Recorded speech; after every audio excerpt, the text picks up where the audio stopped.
অনাতাঁৰ শিল্পী সুৰকাৰ ডক্টৰ ৰাজেন গোহাঁইলৈ ৰমণী গাভৰু বঁটা মৰাণৰ নেমুপথাৰ কৃষক টিপেশ্বৰ বৰালৈ বলোৰাম বাইলুং সোঁৱৰণী কৃষক বঁটা প্ৰদান শিমলুগুৰিৰ 64 সংখ্যক কেন্দুগুৰি আঞ্চলিক দ্বিবাৰ্ষিক বহাগী বিদায় উৎসৱত অনাতাঁৰ শিল্পী সুৰকাৰ ডক্টৰ ৰাজেন গোহাঁইলৈ প্ৰদান কৰা হয় ৰমণী গাভৰু বঁটা এই বঁটাত আছে গামোচা চেলেং ৰমণী গাভৰুৰ স্মাৰক শৰাই জাপিৰ লগতে নগদ ধন মৰাণ নেমুপথাৰৰ কৃষক টিপেশ্বৰ বৰালৈ প্ৰদান কৰা হয় এই বলোৰাম বাইলুং সোঁৱৰণী কৃষক বঁটা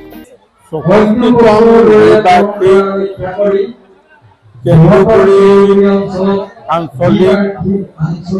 সমিতিৰ সহযোগত যি বহাগী বিদায় সন্মিলন পাতিলে আৰু উদ্যোক্তাসকলক মই বহুত অশেষ ধন্যবাদ দিছোঁ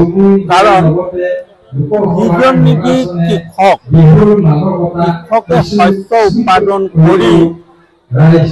যদি কৃষক শ্ৰেণীটো নাথাকিলেহেঁতেন আজি মানুহে খাবলৈ নাপালেহেঁতেন এনেকুৱা এজন কৃষকক এনেকুৱা এটা সন্মান ৰখাৰ কাৰণে মই বহুত বহুত ধন্যবাদ আৰু ধন্যবাদ জ্ঞাপন কৰিছোঁ আৰু ভৱিষ্যতে এনেদৰে কৃষকসকলক এই সমিতিসমূহে যাতে সন্মান কৰি থাকে তাৰ কাৰণে মই অশেষ ধন্যবাদ আৰু মই গৌৰৱবোধ কৰিছোঁ আৰু ভৱিষ্যতেও এনেকুৱা কাম আগবঢ়াই নিবলৈ কৈছোঁ আৰু ময়ো এজন কৃষক হিচাপে মোৰ স্থানীয় যি দুই এজন আশে পাশে যুৱক আছে মই যিখিনি আইডিয়া মই যিখিনি কৌশল জানো মই কোনোবা এখন মিটিঙত গ'লেই মই সকলোকে কৈ দিওঁ যিহেতু তেখেতসকলো উপকৃত হওক এইটো যে মই শিকিলোঁ কথাটো যে মই কাকো নকওঁ মই অকল কৰি কিবা এটা লাভৱান এই কথাটো নহয় সকলো কৃষক শ্ৰেণীটো জীয়াই থাকিলেহে আমাৰ এই কৃষক গোষ্ঠীটো আৰু আমাৰ জনসাধাৰণ জীয়াই থাকিব পাৰিব গতিকে এই অনুষ্ঠানটোত মই বহুত জেগাত ঘূৰিছোঁ কিন্তু এই